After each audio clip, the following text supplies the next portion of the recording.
जय माता जी की। जय श्री कृष्ण। तो बंधुओं, आज गरुड़ पुराण का हम दूसरा अध्याय आपको श्रवण करवाएंगे।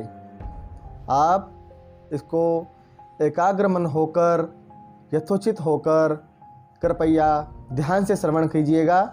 तो आज हम दूसरा अध्याय प्रारंभ करते हैं।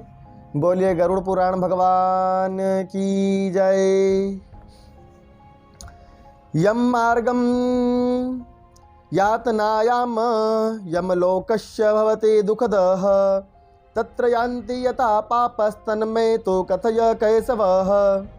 गरुड़ जी ने कहा कि हे केशव, यमलोक का मार्ग किस प्रकार दुखदायी होता है, पापी लोग वहाँ किस प्रकार जाते हैं, वह मुझे आप बताइए। तो भगवान कहते हैं कि हे गरुड़, महान दुख प्रदान करने वाले यम मार्ग के विषय में मैं तुमसे कहता हूँ। मेरा भक्त होने पर भी तुम उसे सुनकर कांप उठोगे। यम मार्ग में वृक्ष की छाया नहीं है जहाँ प्राणी विश्राम कर सके। बंधुओं, यम मार्ग में छाया नहीं मिलती है।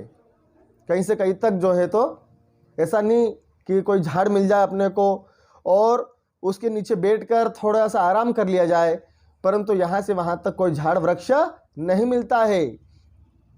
मेरा भक्त है फिर भी तुम सुनो। उस यम मार्ग में अन्न आदि नहीं है जिनसे कि वह अपने प्राणों की रक्षा कर सके। हे गरुड़, वहाँ कहीं पर भी जल नहीं मिलता है और आहार नहीं मिलता है। यम मार्ग में जाता हुआ पापी कभी भी बर्फीली हवाओं से पीड़ित होता है, तो कभी कांटे चुभते हैं और कभी महाविषधारी सर्प उसको आकर काटते हैं, तो कभी उसको भयानक कुत्तों के सामने डाल देते हैं तो कुत्ते उसको खाते हैं। बंधुओं, वहाँ पर ऐसे ऐसे दुख यमदूत लोग देते हैं कि मनुष्य को बहुत ही दुख प्राप्त होता है और बहुत परेशानी होती है। यम मार्ग कोई साधारण मार्ग नहीं है। वहाँ पर नाना प्रकार के दुखों को भोगना पड़ता है और फिर जो है तो यमपुरी पार करना पड़ता है।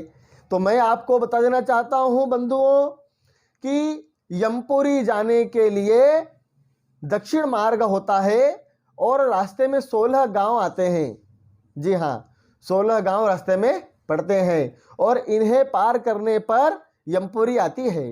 तो इस प्रकार यह गरुड़ जी को भगवान जी बता रहे हैं कि इस प्रकार यह गांव में अलग अलग दुखों को झेलना पड़ता है, भोगना पड़ता है। अब कहीं पर तो अति भयंकर महान असीपत्रवन नामक नरक में पहुंचता है। 2000 योजन विस्तार वाला कहा गया है। वन, उल्लू, गिद्ध ये सब वहां पर व्याप्त हैं और चारों तरफ नाना प्रकार के जानवर, जी हाँ जानवर, जो कि गिद्ध, उल्लू, रीछ इस प्रकार जो है तो मनुष्य को बहुत दुख देते हैं।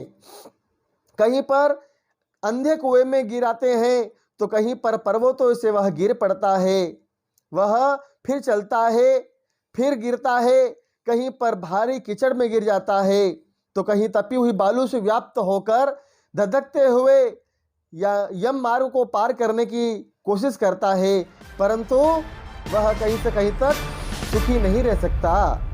कहीं अंगार की वृष्टि होती है तो कहीं बिजली गिरने की शिलावृष्टि होती है। वहाँ पर अंगार की बरसात भी होती है। जी हाँ, अंगार गरम गरम अंगार गिरते हैं व्यक्ति के ऊपर। तो और कहीं पर बड़े बड़े चट्टानें गिरती है पत्थरों की। अब इसी प्रकार वह कहीं भारी पर्वतों पर वह चढ़ाई करना पड़ता है, तो कहीं अंधकार के अंदर उसको जाना पड़ता है, कहीं पर विष्ठा से भरे हुए तालाब के अंदर गिरना पड़ता है। तो मार्ग में इस प्रकार नाना प्रकार के दुख भोगने पड़ते हैं। तो यह 16 गांव के अंदर नाना प्रकार के ऐसे गांव आते हैं जिनको पार करने पर बहुत दुख प्राप्त होता है। अब ये वैतरणी एक नदी के बारे में बताया गया है बंधुओं, वैतरणी नदी। यदि आपने सुना हो तो ठीक है, परंतु मैं आपको और बता देना चाहता हूं कि वैतरणी नदी भी पार करनी पड़ती है। अब ये वैतरणी नदी क्या होती है? वैतरणी नदी खून से भरी हुई रहती है और वहां पर जल मात्र नहीं रहता है। उस वैतरणी को मनुष्य को तैर कर पार करना होता है, उस खून की नदी को। अब वहां पर नदी के तट पर यमदूत लोग ले जाते हैं और उससे पूछते हैं, किससे? उस पापी लोग से, कि तुमने यदि तुम्हारे जीवन काल में कभी गौ दान किया हो तो आज यह गौ माता पूंछ पकड़कर तुमको वैतरणी पार करा देगी। तो मनुष्य सोचता है वहां पर कि अरे जीवन काल में तो हमेशा जिंदगी भर कमाने में लग गए, कभी गाय दान तो करी नहीं, ना ब्राह्मण को करी और ना भाणिज को करी। तो फिर वह झूठ बोल देता है, क्योंकि उसे पता है कि ऐसे भी अगर बोल देंगे सर तो भी तो उसके अंदर कूदना है, ये दान करी तो झूठ बोल दिया। अब जैसे ही नौका के अंदर बैठा और गाय माता उसको पूंछ पकड़कर पार कराती है वैतरणी, तो वैसे ही वो आधी दूरी पर जाता है कि नौका अपने आप पलट जाती है बंधुओं। जी हाँ, और वो वैतरणी के अंदर उस खून से भरी हुई नदी के अंदर गिर जाता है। और वैसे ही जब ज्यादा तो यहाँ से वहां तक जाता ही है, तो भूख के मारे, प्यास के मारे उसी रक्त को, उसी खून को वह उस वैतरणी के अंदर जो है वो भक्षण कर लेता है और वापस उल्टियां कर देता है बंधुओं। ऐसी वैतरणी है और बहुत ही दुर्गंध आती है। कुत्ता मर जाता है, बिल्ली मर जाती है, उसकी दुर्गंध उतनी नहीं आती है जितनी वैतरणी की वहां पर बताया गया है, उसकी दुर्गंध आती है। अब भगवान कहते हैं कि वह देखो हे गरुड़ जी, वह याद करता है अपने परिवार वालों को, बहुत ही वह स्मरण करता है कि काश मैं एक बार अपने घर चले जाऊं और घर जाकर दान पुण्य कराऊं तो अवश्य ही मैं वापस इस वैतरणी को अच्छे से पार कर पाऊंगा। लेकिन दान पुण्य करने का तो केवल भगवान ने मौका दिया था, कब? जब धरती पर थे, जीवित थे, लेकिन उस समय दान पुण्य नहीं किया और फिर मरने के पश्चात फिर क्या? इसलिए वह बहुत ही दुख भोगता है, वह अपने आप पर बहुत सोचता है। अब भूख आदि से जो है तो उसको बहुत ही परेशानी होती है। अब इधर यमदूत लोग उसको मछली की भांति उसको बाहर फेंक देते हैं, उस नदी के बाहर। अब फिर उसको वहां से बाहर फेंक देते हैं महाराज, फिर आगे की तरफ वह चल पड़ता है। अब अत्यंत यमदूतों के द्वारा मुकदरों से वह पीटा जाता है और मुख से रक्त वमन करते हुए वह पुनः उसको पीते हुए वहां से चल पड़ता है। अब दुष्कर्मों को वह सोचता है कि जीवन काल में हमेशा झूठ बोला, कभी दान पुण्य नहीं किया। जब कोई ब्राह्मण या संत मांगने के लिए आया, भिक्षा मांगने के लिए आया, उसको मना कर दिया, उस पे ऊपर गुस्सा किया, अहंकार किया, झूठ बोला, तो इस प्रकार से अब उन कर्मों को भोगना तो पड़ेगा। अब इस प्रकार यम मार्ग में वह मन बुद्धि प्राण होकर पुत्र, हाय पत्नी और इन सबको पुकारता है, परंतु वहां पर कोई नहीं आता है। यह विचार करता है कि महान पुण्य के संबंध से मनुष्य जन्म प्राप्त होता है और उसे प्राप्त करके भी मैंने धर्मांचरण नहीं किया, यह मैंने क्या कर दिया? अरे कभी भी मैंने किसी को दान नहीं किया, अग्नि में हवन तक नहीं किया, किसी तीर्थों में जाकर स्नान नहीं किया, कभी किसी एकादशी को कभी व्रत नहीं किया, उपवास नहीं किया, कभी किसी मंदिर में जाकर भगवान के सामने एक फूल नहीं चढ़ाया, तो इस प्रकार कभी किसी गरीब को दान नहीं किया, कभी भूखे को खाना नहीं खिलाया, कभी प्यासे को पानी नहीं पिलाया बंधुओं। तो फिर ऐसा पापी वहां सोचता है कि इन पापों का फल तो फिर वहां पर उसको मिलेगा ना। अब वो जो यमदूत लोग कहते हैं कि देखो पापी, तुमने जो कर्म किए हैं तो तुमको उसका फल तो मिलेगा। क्यों? क्योंकि तुम्हारे जैसे फल है वैसे कर्म है, वैसे तुम्हारे फल हैं। अब फल को तुम लेने के लिए निश्चेष्ट क्यों कर रहे हो? इसलिए तुमने नित्य यदि दान किया हुआ हो, गाय माता का पूजन पाठ किया हो, तो फिर इस प्रकार तुम्हें यहां पर शांति पूर्वक हम ले जाते। अब महाराज, जो तुमने किया है उसका फल भोगो। धर्म बुद्धि से एकमात्र पति की सेवा नहीं करी। देखिए बंधुओं, अब महिलाओं के बारे में बता रहे हैं, है ना। क्या बता रहे हैं कि धर्म बुद्धि से एकमात्र पति की सेवा नहीं करी और पति की मृत्यु हो जाने पर अनुगमन नहीं किया और विधवापन बताते रहे। अब उस फल को भोगो। अब तुमने मास पर्यंत किए जाने उपवासों से और चंद्रायण व्रत को भी तुमने शरीर को केवल सुखाया है। पूर्व जन्म किए हुए दुष्कर्मों से बहुत ही प्रकार के दुखों को प्राप्त करने के लिए नारी शरीर प्राप्त किया था, लेकिन परंतु तुमने इसको ऐसा ही व्यर्थ खो दिया है। जी हाँ, तुमने इसे वैसा ही व्यर्थ कर दिया है, इसलिए अब तुम इस फल को भोगो। वह अपने धन भृत्य पौत्र आदि के विषय में सब सोचने लगता है, तो वहां रहने वाले यम के किन्नर उससे इस प्रकार कहते हैं कि धन कहाँ है, पुत्र कहाँ है, पत्नी कहाँ है, मित्र कहाँ है, बंधु बांधव कहाँ है। जीव अपने कर्मोपार्जित फल को ही भोगता है। हे परलोक जाने वाले, यह राहगीर बल संभल, इसी प्रकार जिसके लिए तूने प्रयास तो किया, परंतु तू जानता नहीं है कि इस मार्ग में आगे और क्या क्या फल तुम्हें भोगना पड़ सकता है। इसी प्रकार वह पापी सोरीपुर गांव में पहुंचता है। तो अब सोरीपुर गांव आया। सोरीपुर के अंदर एक जंगम नाम का राजा है। वहां पर वह भयभीत होकर विश्राम करना चाहता है, परंतु वह जीव अपने इस प्रकार कर्मों को वह देखता है। उस गांव के अंदर थोड़ा सा उसको भोजन मिलता है, परंतु कब, जब उसके परिवार वाले उसके निमित्त पिंडदान करेंगे। पिंडदान परिवार वालों को रोज करना चाहिए। प्रथम दिन जब वो शरीर छोड़ देता है ना, तो फिर 13 दिन तक, जब तक उसका 13वां नहीं हो जाता है ना, मंगल श्राद्ध नहीं हो जाता है, तब तक उसका जो है तो पिंड आदि चढ़ाना चाहिए, उसको दान करना चाहिए पिंड। ये पिंड दान के बारे में मैंने आपको एक वीडियो दूसरा बनाया है, उस पर आपको मैं बताऊंगा। तो उस नगर में, तो मैं नगर की बात बताता हूं बंधुओं। मुख्य बात है कि जिस प्रकार से हम किसी अन्य शहर में जाते हैं और बीच में जितने शहर पड़ते हैं, जैसे बड़वानी से इंदौर जाते हैं तो बीच में खलगाट, ठिकरी, दमाणा, धामनो ये सब आते हैं, उसी प्रकार से यमपुरी जाने पर 16 गांव रास्ते में आते हैं।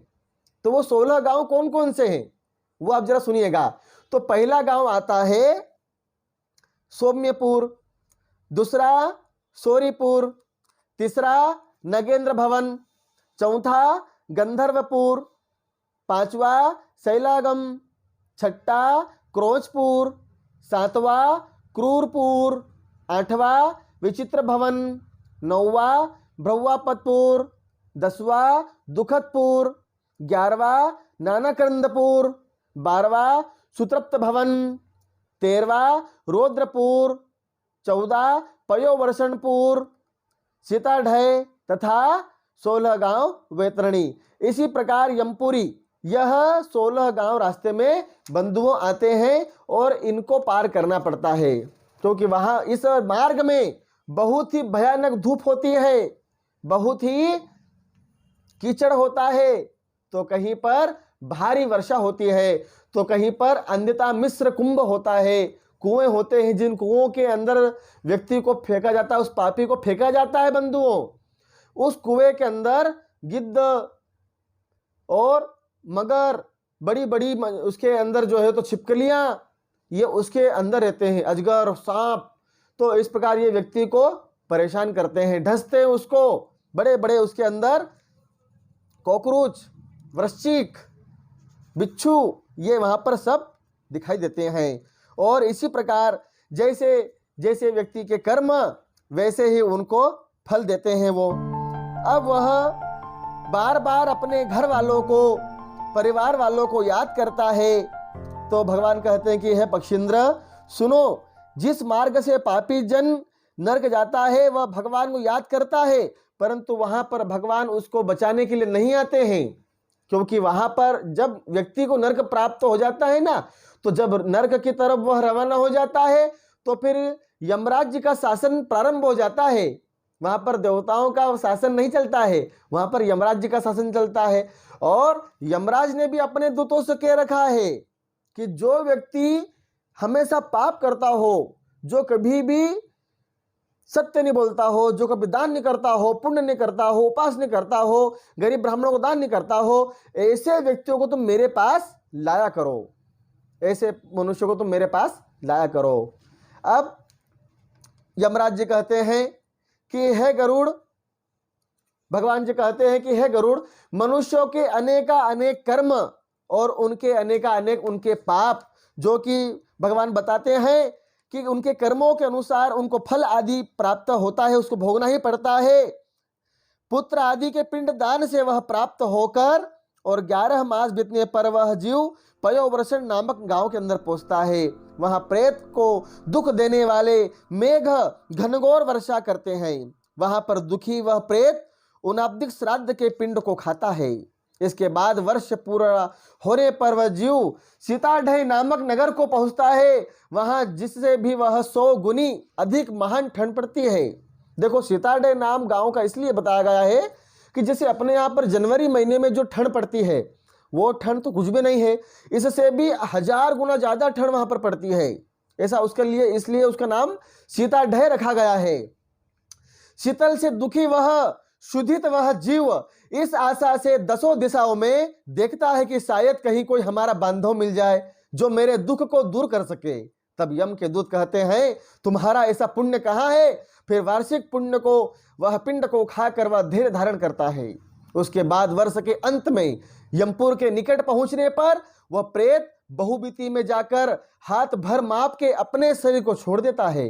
हे पक्षी, पुनः कर्म भोग के लिए अंगुष्ठ मात्र के वायु स्वरूप यातना देह को प्राप्त करते हुए यमदूत के साथ जाता है। हे कश्यप नंदन, इसी प्रकार यह यमपुरी ऐसा ही है।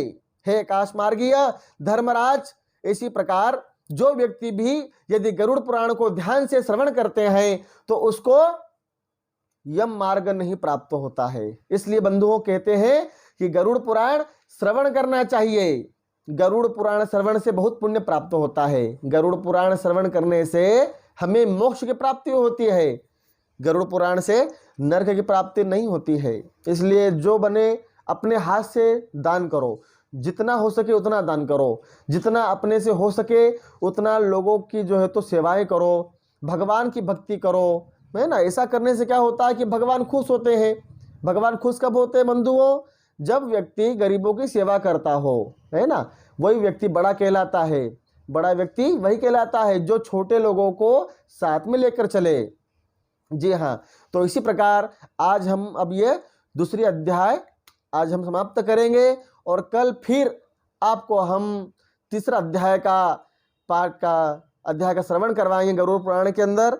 तो इस प्रकार आज हम द्वितीय अध्याय यहीं पर समाप्त करते हैं, है ना। और यदि बंधुओं आप यदि हमारे इस वीडियो को यदि आप ध्यान सुनते हो तो कृपया एक लाइक जरूर कर दीजिएगा, है ना, और कमेंट में जय श्री कृष्ण कर दीजिएगा और सब्सक्राइब कर लीजिएगा ताकि आपको ऐसे अच्छी अच्छी वीडियो, धार्मिक स्टूडियो आदि मैं आपको आपके समक्ष वीडियोस लाता रहूं और आप